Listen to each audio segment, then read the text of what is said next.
नमस्कार दोस्तों, आप सभी का स्वागत है इस महत्वपूर्ण वीडियो में। 15 जून से लेकर 17 जून तक G7 का समिट कनाडा में होना है। उसी के बारे में हम इसमें चर्चा करेंगे। भारत के लिए बहुत महत्वपूर्ण हो सकता है क्योंकि प्रधानमंत्री मोदी इसमें शामिल हो रहे हैं। G7 का सदस्य भारत नहीं है, फिर भी G7 के समिट में भारत को आमंत्रित किया गया है। क्यों किया गया है, भारत की भूमिका क्या है, भारत के लिए क्या महत्व है, इसके बारे में हम जानने का प्रयास करेंगे। और साथ में हम इस वीडियो में जानने का प्रयास करेंगे कि G7 शिखर सम्मेलन 2025 में क्या क्या महत्वपूर्ण है, G7 सदस्य देश कौन से हैं और किन देशों को आमंत्रित किया गया है जैसे भारत को किया गया है, प्रमुख एजेंडा और मुद्दे क्या हैं, किन चीज़ों पर चर्चा की जानी है, क्या डिस्कशन है, क्या इश्यूज है, उसकी चर्चा करेंगे। और साथ में भारत के लिए G7 का शिखर सम्मेलन 2025 का इंपॉर्टेंस क्या है, इसके बारे में इस वीडियो में हम चर्चा करने वाले हैं। तो आइए शुरू करते हैं। देखिए, ये सबसे पहले तो आपको याद रखना है कि G7 शिखर सम्मेलन हो कहां पर रहा है। ये हो रहा है कनाडा में। कनाडा में एक राज्य है अल्बर्टा, वहां पे ये हो रहा है। कनानास्किस एक जगह है अल्बर्टा राज्य में, है ना, वहां पर ये आयोजित किया जाना है। कब से कब तक आयोजित किया जाना है? G7 शिखर सम्मेलन या G7 का समिट 2025 का 15 जून से स्टार्ट होकर 17 जून को खत्म होगा और पीएम मोदी जो हैं वो 17 जून को ही ज्वाइन करने वाले हैं। मतलब महत्वपूर्ण रूप से जो बड़े लीडर्स की जो बैठक है, फाइनल जो डे है, उसी दिन होनी है। उसी दिन पिक्चर्स आपको देखने को मिलेंगी। ठीक है, मेजबान कौन है ये आपको दिख रहे हैं, पीएम मार्क कार्नी कनाडा। आपसे एग्जाम में क्वेश्चन पूछा जा सकता है 2025 में ग्रुप 7 का अध्यक्ष कौन था? कनाडा था। 2025 में G7 का शिखर सम्मेलन कहां पे हुआ? कनाडा में हुआ। उसकी अध्यक्षता किसने की? कनाडा के पीएम मार्क कार्नी ने की। और ये आपको दिख रहे हैं, ये मार्क कार्नी जिन्होंने अध्यक्षता की। अब सदस्य देश कौन कौन से हैं G7 में? Canada, America, Britain, France, Germany, Italy, Japan, ये आते हैं। और एक प्रतिनिधि के रूप में कौन शामिल होता है? यूरोपीय यूनियन। यूरोपीय यूनियन सदस्य नहीं है, लेकिन फिर भी वो इसके साथ काम करता है। सदस्य देश ऊपर के साथ हैं, यूरोपीय यूनियन उसका सहयोगी है। इसके अलावा कुछ देशों को इनवाइट किया जाता है, जैसे भारत को किया गया है। तो कौन कौन देश इनवाइट हुए हैं? ऑस्ट्रेलिया है, ब्राजील है, भारत है, यूक्रेन है और मैक्सिको है। आमंत्रित देशों में साउथ कोरिया का भी नाम है, आमंत्रित देशों में सऊदी अरेबिया का भी नाम है। लेकिन कौन शामिल होता है, कौन शामिल नहीं होता है, ये क्लियरिटी जो है 17 तारीख तक ही बेहतर तरीके से मिल पाएगी। अब देखिए, G7 के बारे में जानना आपके लिए जरूरी है। 7 देश कौन कौन से हैं G7 में? Canada, France, Germany, Italy, Japan, United kingdom, United states, ये 7 देश हैं। टोटल कंट्री कितनी है? 7। आपसे क्वेश्चन पूछा जाएगा G7 की स्थापना कब हुई? G7 की स्थापना 1975 में हुई, लेकिन कनाडा उसमें कब शामिल हुआ? कनाडा उसमें 1976 में शामिल हुआ। 1975 में 6 देश, 1976 में कनाडा मिल गया तो हो गए 7 देश, तो G7 बन गया। और 1998 में कौन बन गया? 1998 में रूस शामिल हो गया तो G8 बन गया। लेकिन 2014 में रूस को बाहर कर दिया तो वापस से क्या बन गया? G7 बन गया। कंफ्यूज मत होना। आपसे स्थापना पूछा जाए तो 1975। रूस को शामिल कब किया गया? 1998। रूस बाहर कब हुआ? 2014। ये डेट याद रख लो। 7 सदस्य देश कौन से हैं वर्तमान में? आपको America, Canada, Italy, Germany, United kingdom, मतलब जो ब्रिटेन वाला देश है वो, और जापान, ये जो देश हैं ये 7 देश हैं। आप देखें, Canada, France, Germany, Italy, Japan, United kingdom और यूनाइटेड स्टेट्स ऑफ अमेरिका, ये टोटल 7 देश है वर्तमान में। और इनके देखिए कौन कौन शामिल होंगे 2025 में। ये तो अध्यक्षता करेंगे मार्क कार्नी, कनाडा के पीएम। फ्रांस के राष्ट्रपति इमैनुअल मैक्रोन शामिल होंगे। जर्मनी के चांसलर फ्रेडरिक मर्ज शामिल होंगे। इटली की प्रधानमंत्री जॉर्जिया मेलोनी शामिल होंगी। प्रधानमंत्री जापान के शिगारू इसाबा शामिल होंगे। यूनाइटेड किंगडम के प्रधानमंत्री कीर स्टारमर शामिल होंगे, राष्ट्रपति डोनाल्ड ट्रंप शामिल होंगे और एक प्रतिनिधि यूरोपीय यूनियन से आएंगे। ये वो लीडर्स हैं जो इसमें शामिल होने वाले हैं। 15 से 17 तक जो चीजें चलेंगी। मुख्य कार्यक्रम 17 जून को ही है। 16 जून 15 जून को चीजें डेवलप्ड होंगी और फाइनल स्टेज पर पहुंचेंगी 17 जून को। अब यहां पर यह महत्वपूर्ण है, इस वाले जो G7 का समिट हो रहा है 2025 का, कहां पे हो रहा है? कनाडा। उसमें डिस्कशन का पॉइंट क्या है? यह अक्सर पूछा जाता है कि एजेंडा क्या है, एजेंडा क्या है, मुद्दे क्या हैं, इश्यूज क्या हैं। तो देखिए, सबसे पहले तो चर्चा होगी इजराइल और ईरान का जो तनाव है ना, उस पर बड़े लेवल पे चर्चा होने की संभावना है।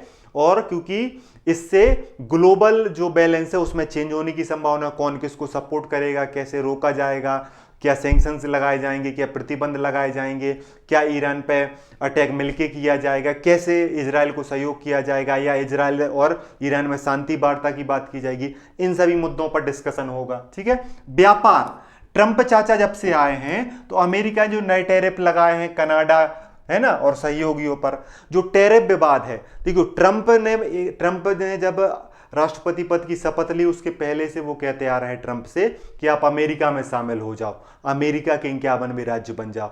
और फिर उन्होंने टैरिफ लगा दिया, 200% लगा दिया, 100% लगा दिया। तो ये टैरिफ वाली जो डिस्कशन है वो बड़े लेवल पे होने की संभावना है। और यूक्रेन संकट पे, रूस और यूक्रेन का जो युद्ध है, ऐसा बोला जा रहा है कि इसमें जेलेंस्की भी जाएंगे, यूक्रेन को सपोर्ट करते हैं। G7 के देश किसको सपोर्ट करते हैं? यूक्रेन को सपोर्ट करते हैं।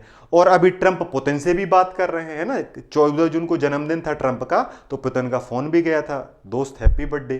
तो यूक्रेन और जो रूस है उसकी शांति वार्ता, उसको युद्ध समाप्त करने पर भी डिस्कशन होगा। और G7 की यूनिटी देखने की, इसमें देशों में मतभेद हैं। सबसे बड़े मतभेद तो अमेरिका और कनाडा ही में है। अमेरिका कह रहा है कनाडा से मेरा राज्य बन जाओ, कनाडा कह रहा है कैसी बात करते हो एक देश से। तो ये डिस्प्यूट हैं बहुत सारे, है ना। फ्रांस और अमेरिका को लेकर भी थोड़ी सी चर्चाएं, यूनाइटेड किंगडम है ना, मतलब यूरोप के देश अमेरिका से उतने खुश नहीं है। तो जो मतभेद हैं उनको दूर कराया जाए, उन पे डिस्कशन किया जाए। खासतौर पे यूक्रेन वाले मुद्दे पे और टैरिफ वाले मुद्दे पर अमेरिका, कनाडा, यूरोप, इनके मतभेद सामने आए हैं। उनको ही डिस्कस किया जाए कि बात आपस में बैठकर क्लियर कर ली जाए। इन पे डिस्कशन होगा। और लेकिन इसमें जो डिस्कशन है, मतलब कि इस बार संभावना है कि लोगों की इतनी चर्चाएं हैं, इतने मुद्दे हैं, शायद ही सहमति बन पाए, शायद ही ज्वाइंट स्टेटमेंट आए, शायद ही संयुक्त बयान जारी किया जाए। ऐसी विशेषज्ञ संभावना बता रहे हैं। देखने वाली बात होगी कि 17 जून के एंड में जब समिट क्लोज होता है उस समय ज्वाइंट स्टेटमेंट जारी किया जाता है या नहीं। ये सबसे महत्वपूर्ण होता है। जब भी कोई समिट होता है तो उसमें जो सदस्य देश होते हैं, जो आमंत्रित देश होते हैं, वो किसी एक स्टेटमेंट पे, मतलब एक कागज रहता है, उसमें कुछ बातें लिखी रहती है कि हम इस बात पे सहमत हैं, इस बात पे सहमत हैं, इस बात पे सहमत हैं, और सभी लोग जब उस पर सहमति जता देते हैं तो जारी किया जाता है ज्वाइंट स्टेटमेंट या संयुक्त बयान। इसकी संभावना कम है। देखते हैं क्या होता है। अब सबसे महत्वपूर्ण जो बात है, हमारे लिए क्यों जरूरी है, भारत के लिए क्यों जरूरी है। भारत इसका सदस्य क्या नहीं है, लेकिन आमंत्रित किया गया है। और शुरू में ऐसी चर्चा चल रही थी कि पीएम मोदी इसमें शामिल नहीं होंगे, भारत इसमें शामिल नहीं होगा, क्योंकि हमारे कनाडा के साथ अच्छे रिश्ते नहीं है कुछ समय से, लेकिन कूटनीति में बदलाव दिख रहा है। तो अब हमने डिसाइड किया है कि हम जाएंगे और भारत की जो ग्लोबल स्टेज पर प्रेजेंस है उसको हम दिखाने की कोशिश करेंगे। तो भारत इसमें शामिल हो रहे हैं, प्रधानमंत्री मोदी स्वयं इसमें शामिल होंगे। वो 17 जून को आपको दिखेंगे इस समिट में, G7 2025 कनाडा वाले में। देखिए, भारत का महत्व क्यों है, वैश्विक पहचान और प्रभाव। भारत की उपस्थिति जो है वो आर्थिक सुरक्षा, जलवायु, तकनीकी मुद्दों पर आवाज उठाने के लिए अवसर देती है। भारत के पास एक इंटरनेशनल जो है वो वैल्यूज हैं, भारत की लोग इज्जत करते हैं, जो G20 में हमने दुनिया को दिखाई थी कि हम भी काम कर सकते हैं। SDG में भी हम बहुत बेहतरीन काम करते हैं, एनर्जी सुरक्षा हो, उन सब में हम बहुत बेहतरीन तरीके से काम करते हैं। इस वजह से आर्थिक और रणनीतिक ताकत, दुनिया की सबसे चौथी बड़ी अर्थव्यवस्था बन गया है भारत। तो भारत एक बहुत बड़ा बाजार है, भारत एक आर्थिक शक्ति है, उभरती हुई आर्थिक शक्ति है। तो G7 के देश भारत के साथ सहयोगी है ना। अमेरिका सहयोगी है, ब्रिटेन सहयोगी है, कनाडा के साथ थोड़ी सी डिस्प्यूट है, उसको बेहतर करने के लिए इस समिट में भारत जाएगा और अपने महत्व को दिखाएगा। साथ में जो ग्लोबल साउथ है, जो विकासशील देश हैं, उनकी भारत क्या करता है, उनको लीड करता है, उनकी चुनौतियों को, उनकी प्राथमिकताओं को आवाज के रूप में उठाता है। मतलब जो विकासशील देश हैं वो क्या चाहते हैं उसकी आवाज भारत बनता है, और इन जो डेवलप देश हैं उनके सामने ये बात रखता है। इसलिए भारत का वहां पे जाना, प्रधानमंत्री मोदी का शामिल होना बहुत महत्वपूर्ण भूमिका निभा सकता है। और यहां पर देखें, प्रमुख वैश्विक मुद्दों पर निर्णय, ऊर्जा सुरक्षा पर निर्णय लिया जाए, जलवायु परिवर्तन पर निर्णय लिया जाए, डिजिटल चीजों पर निर्णय लिया जाए, खनिज आपूर्ति पर, इसमें भारत की भूमिका महत्वपूर्ण हो सकती है। ठीक है, G7 के देश भी चाहते हैं कि भारत साथ रहे, और भारत भी चाहता है कि G7 वाले देश उसके फेवर में रहें। खासतौर पे जापान से हमारे अच्छे रिश्ते हैं, अमेरिका से हमारे अच्छे रिश्ते हैं, फ्रांस हमारा बहुत अच्छा पार्टनर है, राफेल का नाम सुना होगा आपने, अंतर्राष्ट्रीय ऊर्जा अलायंस का नाम सुना होगा, इसमें हम फ्रांस के साथ भी अच्छा काम कर रहे हैं, है ना। जर्मनी हो गया, इनके साथ भी हम बेहतरीन काम कर रहे हैं। इस वजह से भी हमारा रोल महत्वपूर्ण हो जाता है, और भारत को आमंत्रित किया जाना उसके बढ़ते वैश्विक महत्व को दर्शाता है। हमारे देखो, जो देश होस्ट कर रहा है उससे हमारे संबंध अच्छे नहीं हैं, फिर भी वो हमें बुला रहा है, इससे पता चलता है कि भारत की वैल्यू है। अब भारत इस वैल्यू को कैसे भुनाता है, प्रधानमंत्री मोदी द्विपक्षीय बात कर सकते, देखो प्रधानमंत्री मोदी ट्रंप से मिलकर टैरिफ पे डिस्कशन कर सकते हैं। प्रधानमंत्री मोदी जो हैं कनाडा से बेहतर रिश्तों की क्या कर सकते हैं, पहल कर सकते हैं, और दोनों नेता मिलकर बात कर सकते हैं। कनाडा के पीएम बैठेंगे, भारत की पीएम बैठेंगे, और कहेंगे कि आप और हम जो बात हो गई है उसको भूलते हैं और नए सिरे से बेहतर रिश्तों को आगे बढ़ाते हैं। क्योंकि कनाडा और भारत पुराने सहयोगी हैं, कुछ खटास आ गई थी उसको दूर करना। तो ये महत्वपूर्ण हो सकता है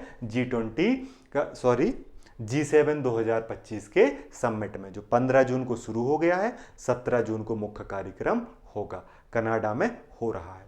ठीक है, तो इस क्लास में इतना ही। उम्मीद है कि आपको वीडियो ठीक लगा होगा। पढ़ते रहिए, मुस्कुराते रहिए और अपना ध्यान रखिए।